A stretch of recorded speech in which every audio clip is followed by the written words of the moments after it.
Miss Jules' class on the 30th story of Wayside School. But before we begin, there's something you ought to know. Wayside School was accidentally built sideways. It was supposed to be only one story high with 30 classrooms in a row. Instead, it is 30 stories high with one classroom in each story. The builder said they were very sorry.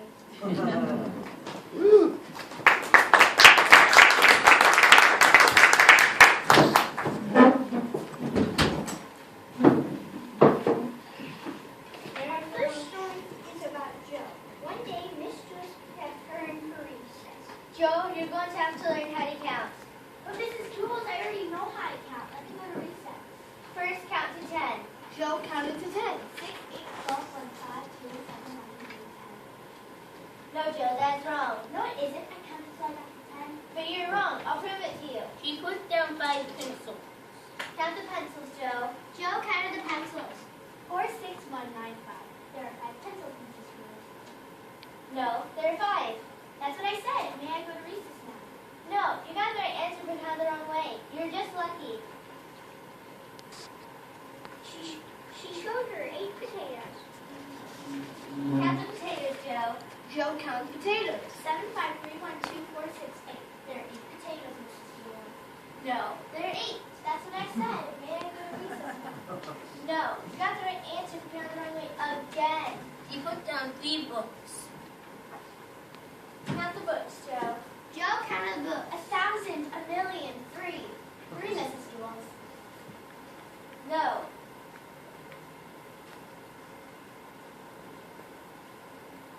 There are 3. That's what I said. May I go to recess now? No. May I have a potato? No, you got the right answer but counted the wrong way again. You're just lucky. Now count. Now repeat after me. 1, 2, 3, 4, 5, 6, 7, 8, 9, 10. Now you say it. 1, 2, 3, 4, 5, 6, 7, 8, 9, 10. Very good. She put down 6 erasers. Now count the erasers, Joe, just the way I showed you. Joe counted the erasers. 1, 2, 3, 4, 5, 6, 7, 8, 9, 10. There are 10 erasers, Mrs. Jules. Miss Jules said her head against the wall 5 times. How many times did I hit my head against the wall, Joe? 1, 2, 3, 4, 5, 6, 7, 8, 9, 10. You hit your head against the wall 10 times, Mrs. Jules. No. 4, 6, 1, 9, 5. You hit your head against the wall 5 times, Mrs. Jules. Miss Jules shook her head no and said, yes, that is right. Just then, the bell rang. Oh, darn, said Joe. I missed recess.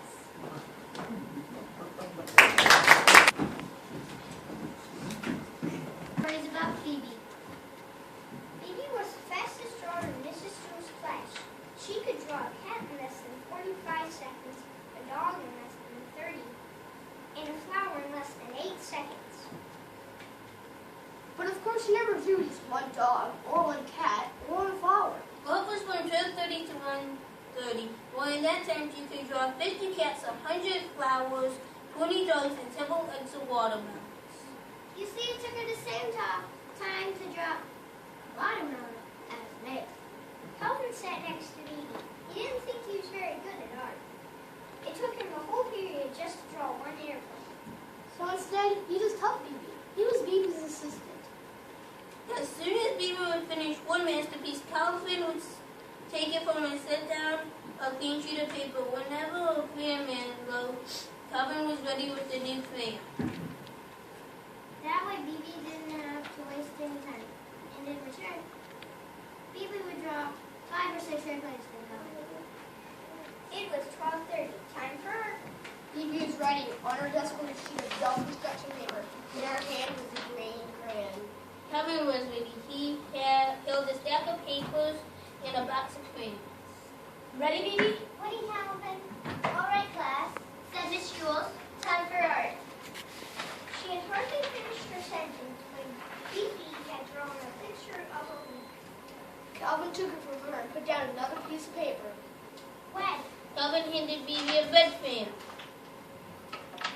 Blue. He gave her a blue pen.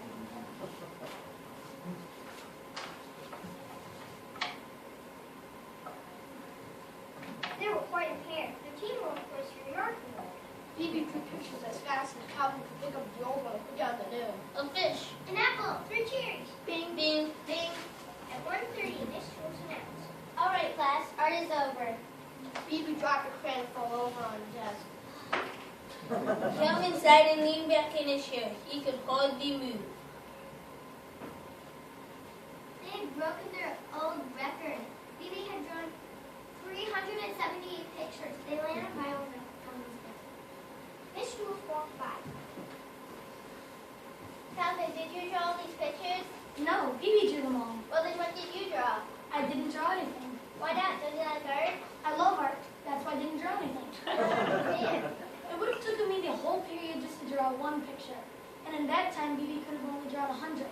With the both of us working together, we can draw 378 pictures. That's a lot more art. Phoebe and Calvin high-five. No, that isn't how you measure art. It's how much artwork you have, how good artwork is. Why, a person could spend their whole life just drawing one picture of a cat. In that time, I'm sure Phoebe could draw 1 million cats. 2 million. But if that one picture is better than each Phoebe's 2 million, then that person is as smart as Phoebe. Phoebe looked like she was going to fly. She picked up all of the pictures from Calvin's desk and threw them in the bowl. Then she ran from the room down all the stairs and out into the playground. Louis, the next yard teacher, spied her. Where are you going, Phoebe? I'm going home to draw a picture of a cat. Will you bring it to school and show it to me tomorrow? By tomorrow, I doubt we'll be finished with one whisker. Our final story is about Calvin. One day, Miss Jules said, Calvin, I want you to take this note to Miss Sarge for me. The Czars? Yes, Miss Sarge. You know where she is, don't you? Yeah, she's on the 19th story. That's right, Calvin. Take it to her. Calvin didn't move. What were you waiting for? She's on the 19th story. Yes, we have already established that fact. The 19th story. It's on the 19th story. Now take it to you before I leave my patient. But Miss Jules! Now, Calvin. Yes, ma'am. Calvin walked out of the classroom and stood outside the door. He didn't know where to go. as you know, when the Wilson built Wayside School, he accidentally built it sideways, and he also forgot to build the 19th story. He built the 18th and the 20th, but no 19th. He said he was very sorry.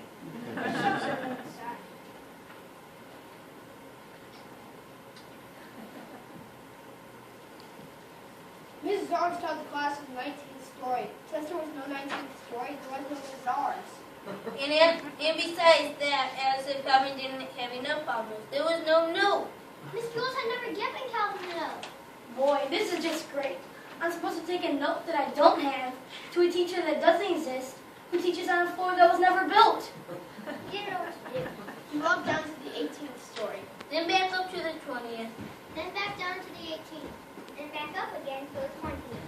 There was no 19th story. There has never been a 19th story. There would never be a 19th story. Calvin walked into the administration office. On the first story, he decided to put the note in Miss Sar's mailbox. There wasn't one of those either. That didn't bother Calvin too much since he didn't have a note. He saw Louis, the yard teacher, shooting baskets. Louis will know what to do. Calvin went outside. Hey, Louis. Hey Calvin, wanna play a game? I don't have time. I have to take a note to Miss Czars up on the 19th story. What do you do right down here? There is no 19th story. Then what about the note?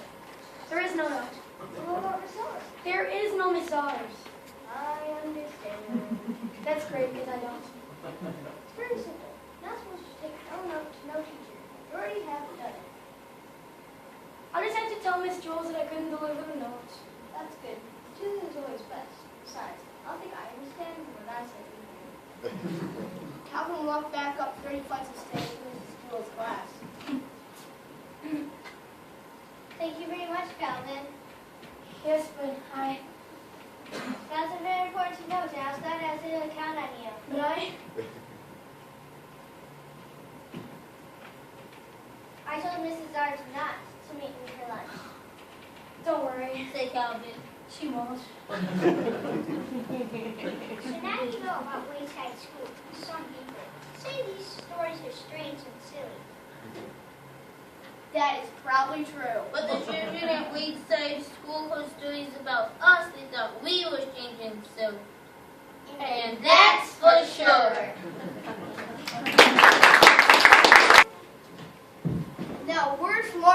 sponsors.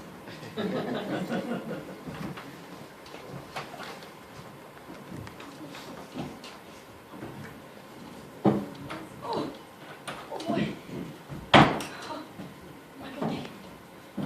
Man, I'm wrinkly. I'm so old. Well, you should try the new anti-ager. It makes you 20 years younger. Man, I feel so good. Well, it's got a savings of $59.99. Well, that's not some place. Yeah, it is. Now it's time for all this legal stuff. There is no legal stuff. It's just a toy. It also contains cookie, and that's something we're just being a toy.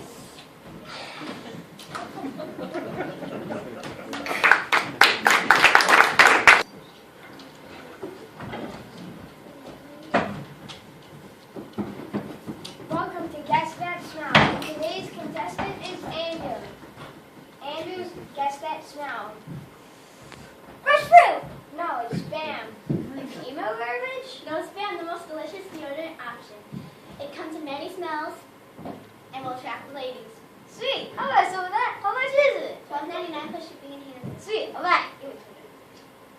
Ow. Thanks for watching. Guess That Smell. Sponsored by Spam.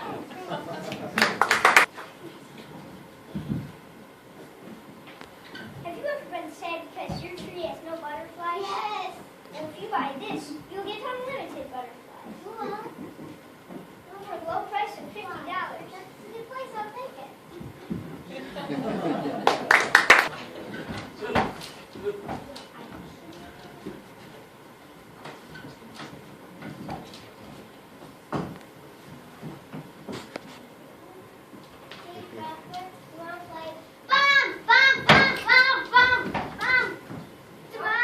No, this you see, this is my new TNT alarm clock. That's more like a bomb. Oh, come on, no, I can't. Not for you. I'm out of here. Never mind her. It's $24.99 at all stores, including Amazon, eBay, and also sponsors this show. Oh, and it doesn't explode.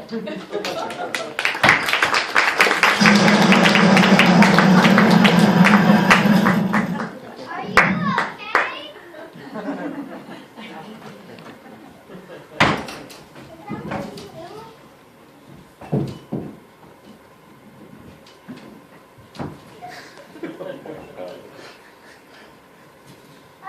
Robert. Thank goodness I have a police car. Dun-dun-dun! Police, put your hands up. You're being arrested for burglary and third-degree murder. Thanks for calling. I love police. They always help us. But, oh, and also, this pillow and the trumpet are only $19.99 this month aces. But you should probably come this month, because if you come next month, there'll be $20,000.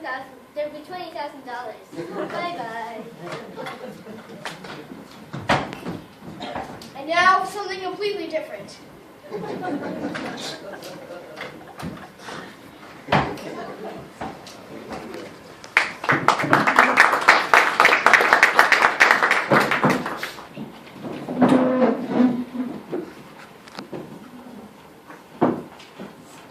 was a farmer with two sons.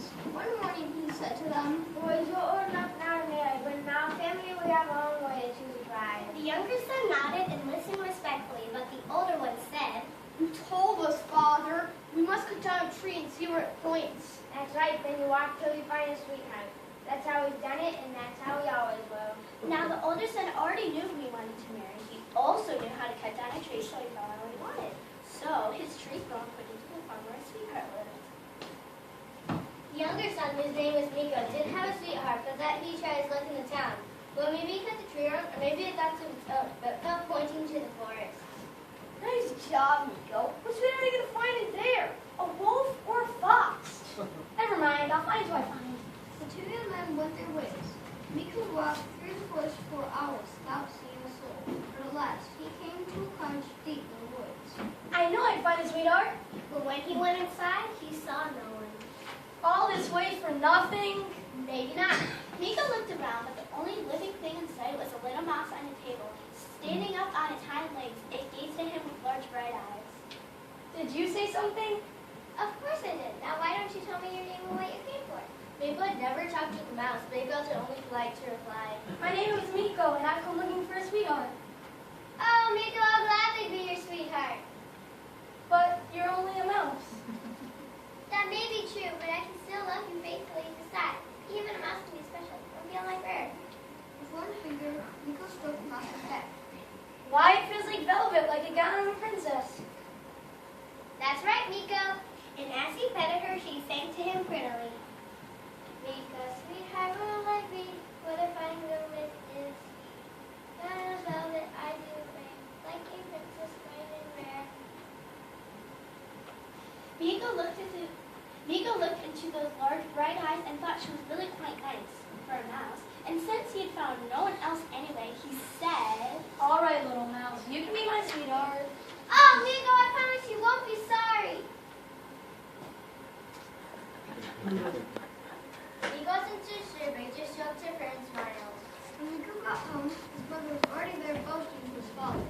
My sweetheart has rosy red cheeks and long golden hair. Sounds very nice. And what about yours, Miko? Yes, Miko. Did you find a sweetheart with a nice fur coat? Now, Miko didn't want to admit his sweetheart was a mouse, so he said. Mine wears velvet like a gown of a princess. His brother stopped laughing. The farmer said, Well, it sounds like Miko's sweetheart in a good way, too. Tomorrow you ask both your sweethearts to leave me some crafts, then you bring it home to me. That's how we've done it, and that's how we always roll. We started out early next morning. Miko reached a cottage in the woods with a little mouse on the table, jumping up and down in happiness. Oh, Miko, is this the day of our wedding? Miko sighed and gently stroked her fur. Not yet, little mouse.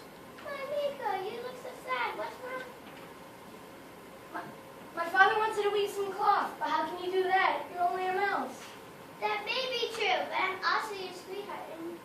And surely Miko's sweetheart can leave, but you must be tired from your walk. Why don't you guys while I work? Okay.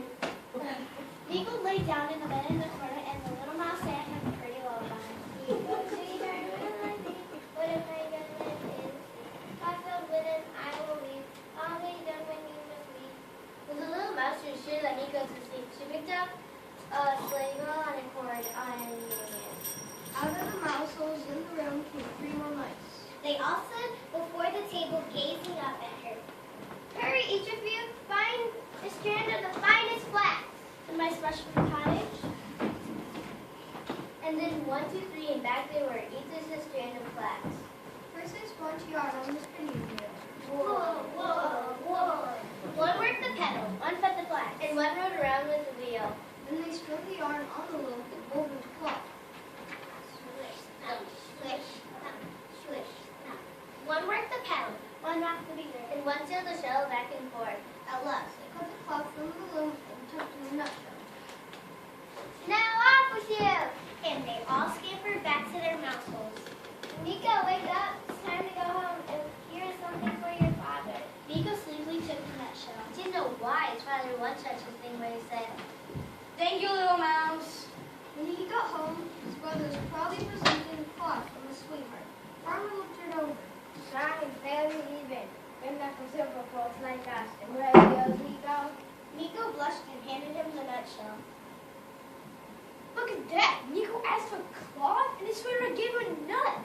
But the farmer opened the nutshell and peered inside, then pinched at something and started to pull. Out came linen, fine beyond belief. It kept coming too, yard after yard after yard. Miko's brother gazed with an open mouth, and Miko did too. There can be no better weaver than Miko's sweetheart. Tomorrow you ask both your sweethearts to come home for the wedding. That's how we've done it, and that's how we always will. When Miko arrived at the cottage next morning, the mouse again stepped up and down. Oh, Miko, is this the day of our wedding? It is, little mouse. But he sounded more glum than ever. Why, Miko, what's wrong? How can I bring home a mouse to marry? My brother, my father, my friends, and all our neighbors will think I'm a fool. They might think so indeed, but Miko, what do you think? Miko looked at the little mouse, gazing at him so seriously with her large bright eyes. He thought about how she loves and cared for him. I think you're as sweet as any sweetheart could be. So let them laugh and think what they like, but tonight you'll be my bride. Oh, Miko, you made me the happiest mouse in the world. He ran in his sleigh low, and to Miko's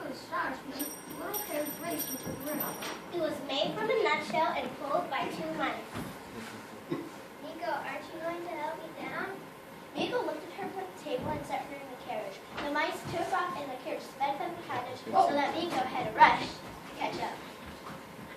Well, you hurried along behind her, the little mouse sang a pretty song. Miko, sweetheart, will I be? What if I go in a carriage I will ride when I go to feed it right. At last, they reached the farm and there was a spot for the wedding on the bank of a lovely, swift-flowing stream. The guests were already there enjoying themselves, but as Miko came up, they all grew silent and stared at the little carriage. Miko's brother stood up with his bride, even in disbelief. That's the stupidest thing I've ever saw. And then one quick hit, he sent the carriage and the mice all into his fears. Before Miko could do a thing, the bird bore them away. What have you done? You killed my sweetheart. Are you crazy? That was only a mouse! She may have been a mouse, but I really didn't care for her. It was about as sweet as brother. What his father called out, Miko, look! All the guests were staring downstream and pointing and crying out of wonder. Miko turned and to his amazement saw two horses pulling a carriage out of the stream. The carriage rode up along the bank and stopped right before him.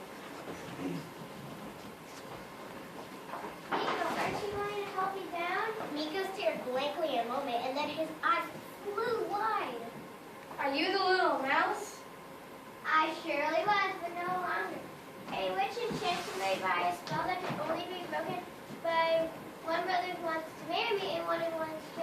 So let's get on with this wedding. Miko's guards wandered across the farm and hardly stopped to look at him. Of course, because brother was a bit jealous. The zone ride was really quite nice and pretty up to that. The next day, the princess brought Miko back to the cottage. But it was a cottage